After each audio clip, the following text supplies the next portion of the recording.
Hello, hello, Pisces Collective. Ako po ito si James from James Tarot PH. Ito po ang inyong weekly reading para po sa inyong May 11 hanggang 17. So alamin po natin naghihintay sa inyo para sa mga petsa na yan. But first, mga Pisces, ihanda mo na ang yung isang tanong para sa ating isang tanong, isang sagot. Kung meron po kayong pangmalakasang one question, hawakan mo yan. Sa dulo po ating po yung sasagutin. Okay? Let's begin. Holy Spirit, Spirit Guides, ibigay po natin kay Pisces ang mga mensaheng dapat nilang malaman. Inhale and exhale. Your cards for the week. Beautiful. Siya nga pala mga Pisces, maraming salamat po sa mga nagla-like, nagko-comment, at patuloy po talagang sumusuporta sa atin. And those po na hindi nag-i-skip ng ads, naku maraming salamat po.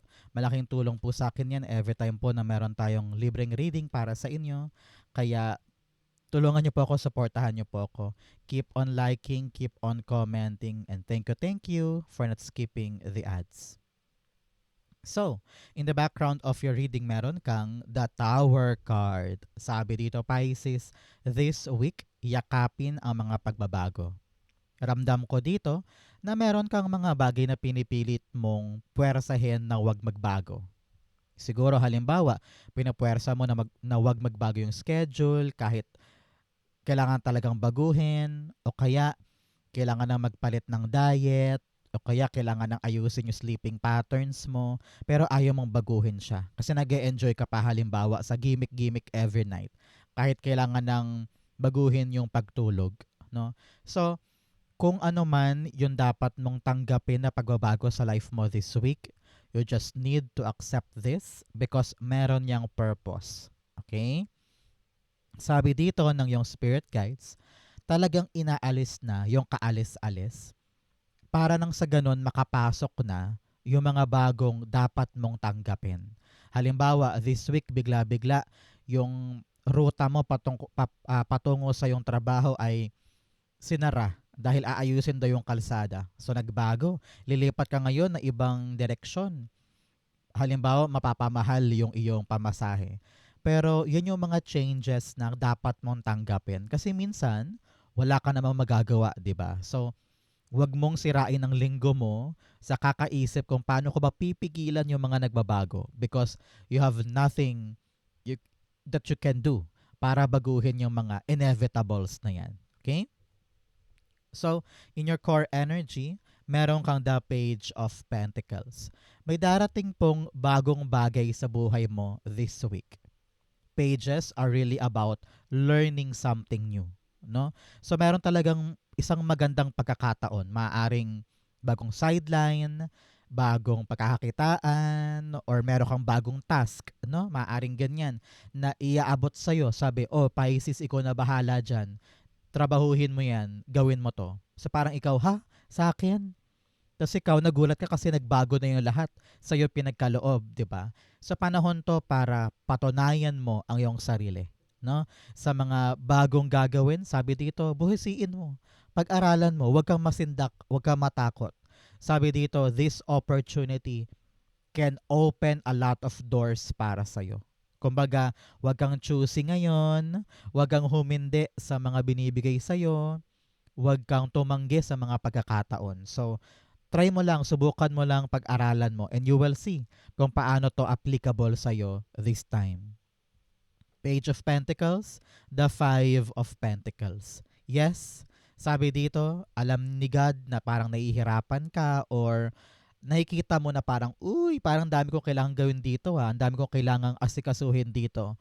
You're feeling and anticipating that this will be hard or you're gonna struggle on this one. Kaya nga sabi ko sa'yo, pag-aralan mo. Kasi pag pinapag-aralan mo, dadali yan.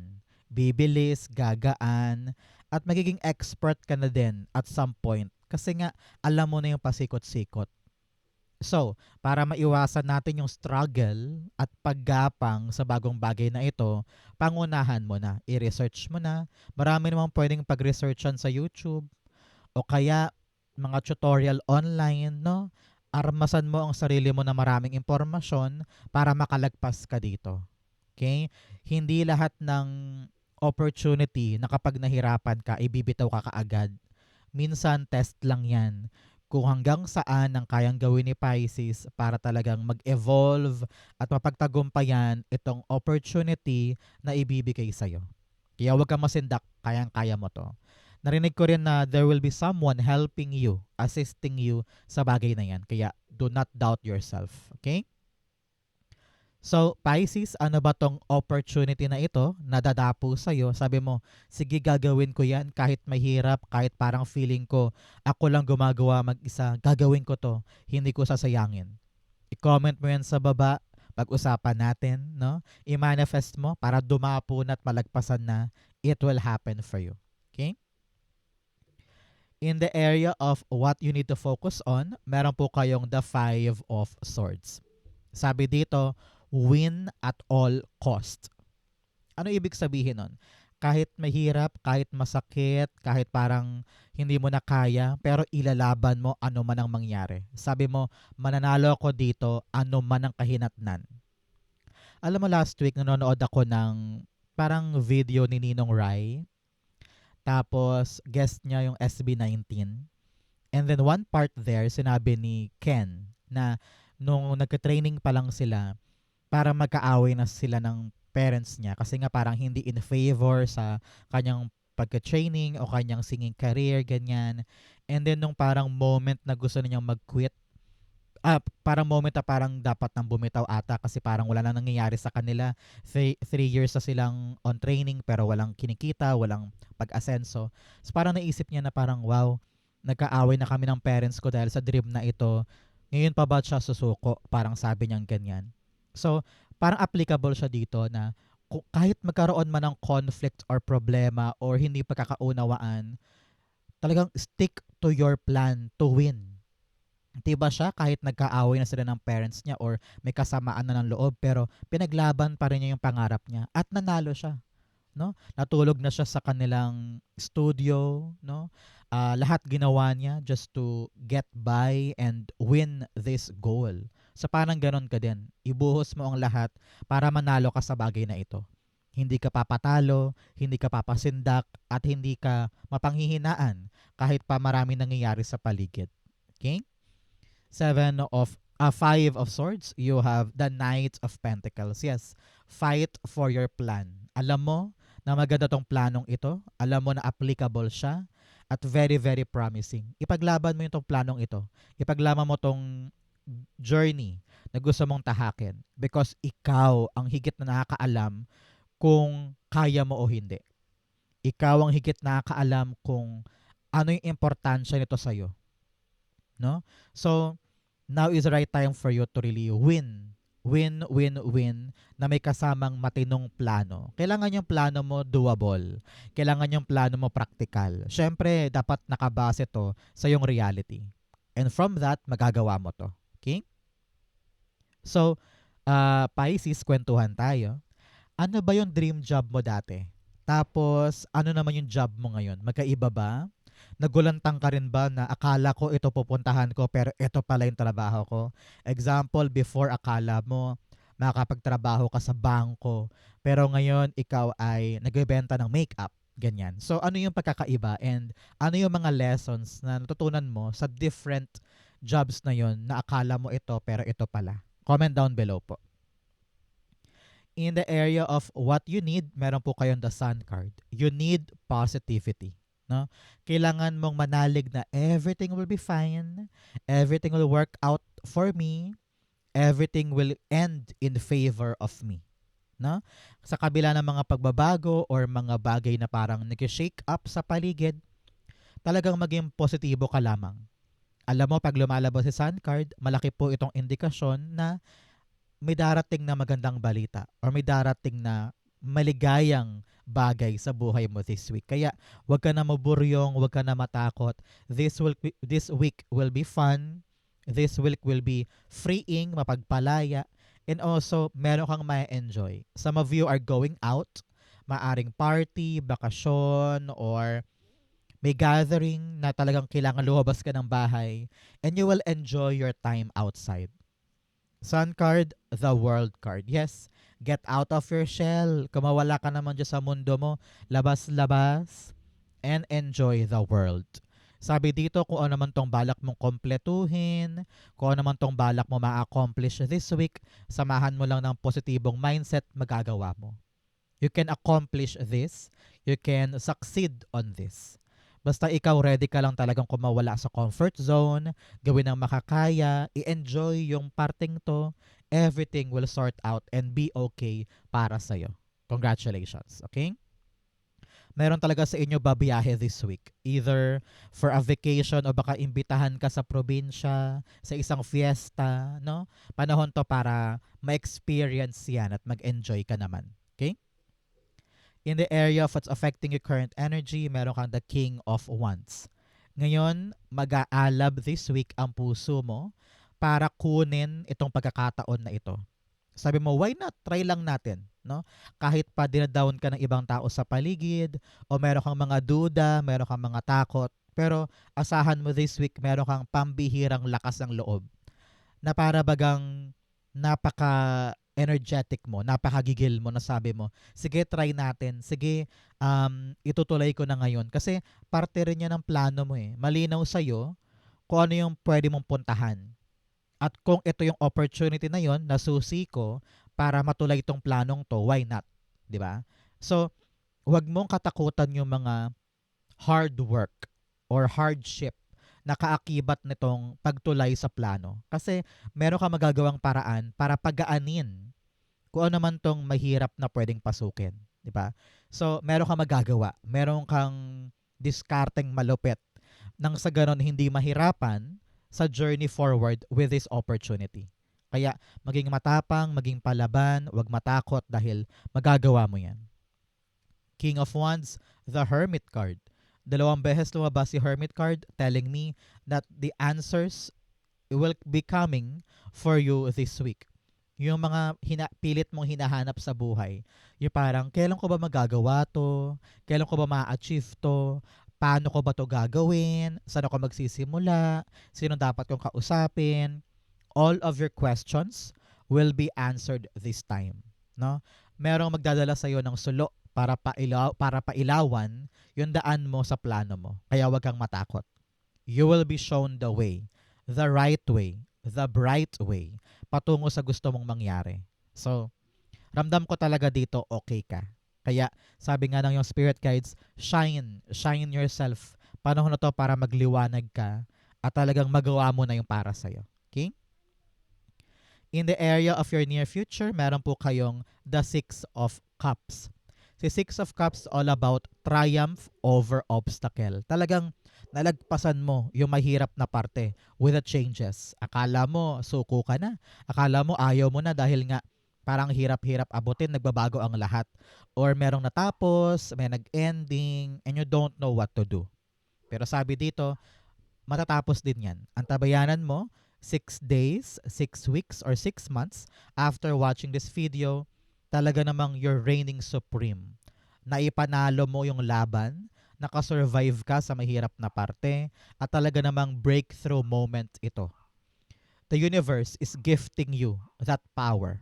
No? Kaya kalmahan mo lang yung security na hinihintay mo, yung katiwasayan, yung stability na hinihintay mo, it will come to you in the near future.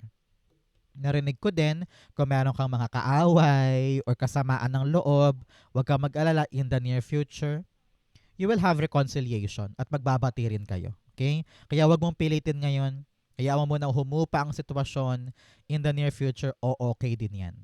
Six of Cups, the Seven of Pentacles. Wow, wow, wow. Sabi dito ng yung spirit guides, kung ano man yung mga pinaghirapan dati, magbubunga ng maganda in the future. Okay? At payapa kang tatanggapin na, okay, this is the outcome, this is the reward para sa akin dahil matagal ko tong pinagtiyagaan.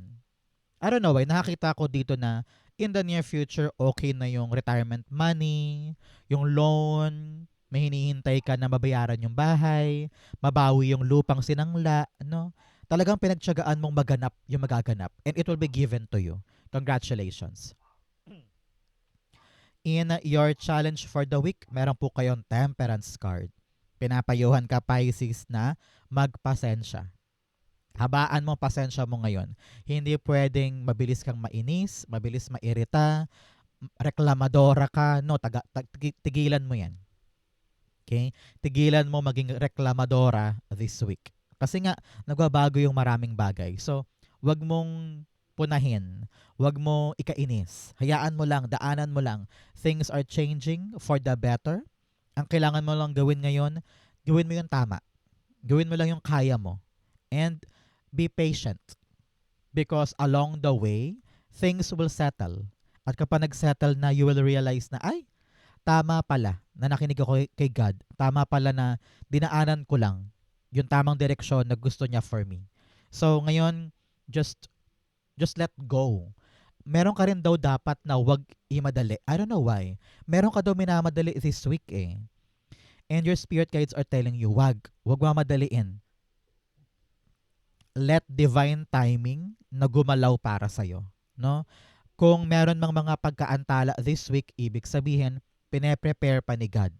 At ikaw din, pine-prepare ka pa niya. Kaya wag mong pilitin yung mga dapat na hindi pinipilit. Because may tamang panahon para dyan.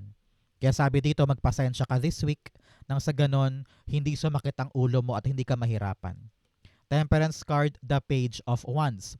Tukol daw ito sa mga bagong gagawin mo. Meron kang tatanggapin or meron kang sisimulan, either proyekto, sideline, or meron kang bagong opportunity na gusto mo agad gumulong. Gusto mo agad na meron ng resulta, meron ng development, or meron ng sagot agad. Pero sabi dito, daanan mo muna yung proseso. Huwag mong madaliin. Para maging tama siya, huwag kang atat. Parang ganon. Okay? In your fortune, meron kang gates of triumph. Success expands in your life. Talagang meron kang papasukin na bagong pintuan, a new portal, kaya be excited. Huwag matakot kompletuhin yung dapat kompletuhin or kumawala sa yung comfort zone dahil panahon na, deserve mo na mag-accept ng bagong bagay. Okay? In your fortune, you have the Hermit card. Alam mo, this week, marami talagang sagot na maibibigay sa'yo si Tadhana. For a very long time, naligaw ka. For a very long time, hindi mo alam kung saan ka pupunta, ano ba yung passion ko, ano ba yung career path talagang para sa akin, o kaya sino ba talaga yung soulmate ko. Marami kang tanong sa buhay. And this week, maliliwanagan ka tungkol sa isang tanong na talagang bumabagabag sa'yo. At dito magsimulang magbago yung pananaw mo sa buhay mo na parang, ganun pala yun, gets ko na, biglang nabuksan yung mata mo, nagbago yung pananaw mo sa yung paligid na you are seeing things differently than before. So, those changes in your mindset dahil sa mga sagot, nagbago yung atake mo, nagbago yung diskarte mo, nagbago yung gigil mo sa isang bagay. Kaya asahan this week, Pisces, yung kaliwanagan. Talagang hindi ka makapaniwala na dumating din yung clarity doon na magpapalakas ng confidence mo to begin something new, to pivot, no? To change the energy nang sa ganon matulay mo to sa gusto mo talagang mangyari at basehan ng yung reality. Okay? Halimbawa, before, college graduate ka ng architecture, halimbawa, pero never ka nakapasok sa mga architectural firms kasi nga punuan halimbawa. Tapos hindi ka pa nakapasa halimbawa sa licensure. Halimbawa lang to, halimbawa lang. So for a very long time, nag-iisip ka, bakit ganun? Bakit hindi ako nakapasa? Bakit walang tumatanggap sa akin? Bakit hindi ko ma-practice yung natapos ko? Tapos biglang na-realize mo this week, ay, magaling pala akong mag-mani-pedi, magkulot ng buhok, saka mag-makeup. Tapos parang doon nagbago yung isip mo na, ay, meron pala akong skills o quality na expert pala ako, magaling pala ako. Biglang nagbago yung routine mo na, ito na yung tatahakin ko. Hindi ko na pipilitin yung architecture because magaling pala ako sa makeup, sa pagkukulot, mani-pedi, sa fashion. So bubuksan mo yung sarili mo sa pagpaparlor or styling or makeup tutorial, mga ganyan. So nagbago yung pananaw mo. Naliwanagan ka sa purpose mo talaga. Parang ganyan. Okay? So it varies. Depende yan sa'yo kung ano yung marirealize mo this week. Hermit card, the Three of Wands. Yes, darating na daw yung kaliwanagan, darating na yung sagot na magpapalinaw sa'yo sa tamang direksyon at tuluyang babago sa buhay mo. Congratulations. In your divine messages, meron kang your commitment is being tested. Sinusubok ka lang ng yung spirit guides nga kung hanggang saan ang kayang gawin ni Pisces para sa opportunity na ito. Kahit mahirap, kahit nakakapagod, gagawin mo ang lahat kasi alam mong chance mo na to. You also have Knight of Pentacles. Pinapayuhan ka to go slow. Huwag magmamadali. Huwag irarush. Magkaroon ka ng mahabang pasensya because timing is everything. Okay? Importanteng malaman mo yan. Timing is everything. Hindi pwedeng gusto mo lang today, ginagawa mo na, tapos pala hindi pa ready. 'Di ba? So may tamang panahon para mahinog lahat ng bagay. At ikaw, kailangan mo ngayon igarantiya sa'yo na tama yung plano mo. Ilatag mo yan. Buhisiin mo bawat isa para makita mo na, ay okay na to, ay may naiwan pala ako dyan, ay hindi ko pala to na-fill upan, ay hindi ko pala nakakausap si boss, no? So, kailangan yung plano ay plakado at talagang doable, reachable, na ilatag. Hindi pwedeng bigla-bigla ka na lang magugulat one day na, ay, teka, hindi pa pala ready yun, teka, asikasuhin ka pa. Eh, wala ka ng time, na ilarga mo na. So, para hindi mangyari yung mga cramming or pabalik-balik or mga masayang na oras, pera, atensyon, or effort, kailangan talaga sa plano pa lang, binubuting-ting mo na. Okay? Knight of Pentacles, the Tower card. Okay. Sabi dito, kapag binuting-ting mo yung plano mo, merong mga changes dyan. Kaya tanggapin mo yung mga changes. Yun ang ano sa'yo eh. Yun ang tema mo this week, Pisces. Yakapin ang mga changes. Halimbawa, akala mo lahat kayo naka-red, pero kaorasan sinabi blue pala. So, kailangan mo baguhin yung plano. Mag-blue tayo, blue tayo, blue tayo. O kaya nagkamali ng usap. Akala mo 10 a.m. ang meeting, inurong ah, ng 8 p.m. So, ikaw naman sa'yo mo, ay, meron akong schedule ng 8 p.m. Bakit tumapat doon yung meeting? So, kailangan mong tanggapin yung mga changes, gawa ng paraan, planuhing mabuti para sumuwak para sa'yo. Okay? Parang ganyan. So, wag ka nang mailang sa mga pagbabago, ganyan talaga. Wala kang magagawa sa mga ganyang bagay. Outcome mo, bigyan mo na kita ng fortune cards. You have teardrops, great personal sorrow. Sabi dito talagang kinakalungkot mo, dinadamdam mo, yung mga nagbabago, nawawala, naaalis. Pero ganoon talaga, no, you have to accept changes. You also have Vine, seek out information that will help you. Sabi ko nga, pag-aralan, pag-aralan, pag-aralan. Dapat binubuting-ting mo nang sa ganon hindi ka mahirapan moving forward. Okay? Mas lamang ang may alam. Kaya armasan mo ang sarili mo ng mga impormasyon. Makakatulong sa iyo yan. You also have, tatlo kunin natin, chair filled, someone new is entering your life. May darating daw po na bagong tao sa buhay mo, maaring bagong kaibigan, bagong co-worker, or bagong potential lover, pwedeng ganyan. So, just be embracing, just be welcoming, because this person ay magdudulot sa'yo ng bagong saysay sa buhay mo. You also have wealth. Ooh, may kayamanan na naghihintay this week. Paglago, pagyaman, congratulations. And meron ka ring araw, you are on the right path. Isang malaking garantiya ito na sa kabila ng pagbabago, nasa tamang direksyon ka. Kaya huwag ka nang magdamdam or mangamba. Okay? Ang outcome ni Pisces for May 11 to 17, the Hierophant. Hierophant is all about you committing sa isang bagay. Alam mo kung ano yung dapat mong gawin. Alam mo kung ano yung dapat mong suungin. Narinig ko dito may mga approval ka na dapat mong hintayin. May mga go signal ka na kailangan mong pilitin. No?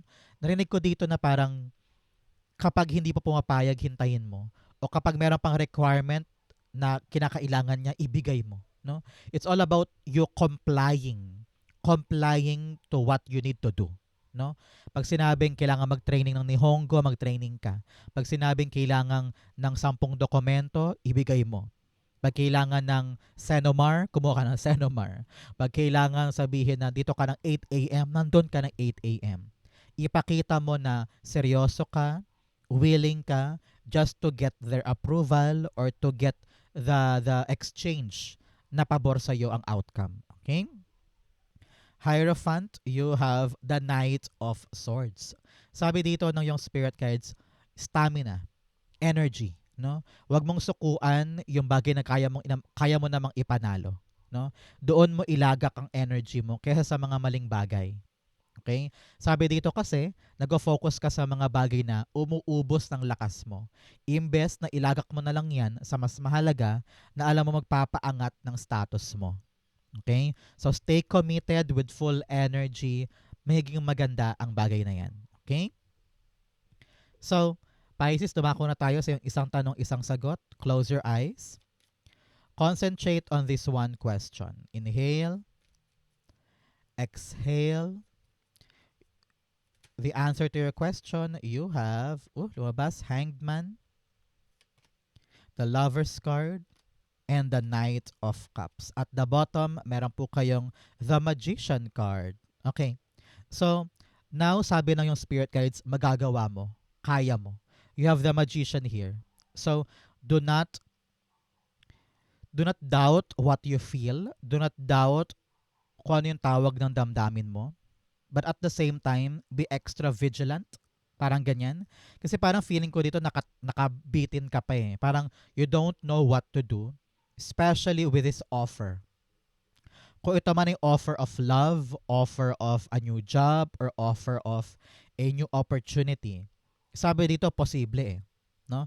You have 1, 2, 3 major arcanas. Talagang malaking bagay itong tinatanong mo at malaki ang epekto nito sa'yo in the long run. So, kailangan daw, Pisces, kalkalin mo muna yung truth about this offer. I don't know, naramdaman ko dito na parang masyadong mabulaklak, masyadong too good to be true, masyadong manipulative, or parang masyadong maganda, na parang nakakaduda, parang ganyan.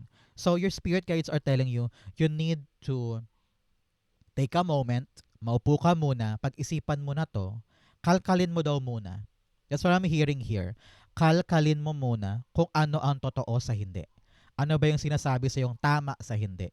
Because baka masyado ka lang mabulagan doon sa ganda, sa excitement, sa emotional attachment mo dyan, without realizing the reality, without realizing the truth about what is being offered to you.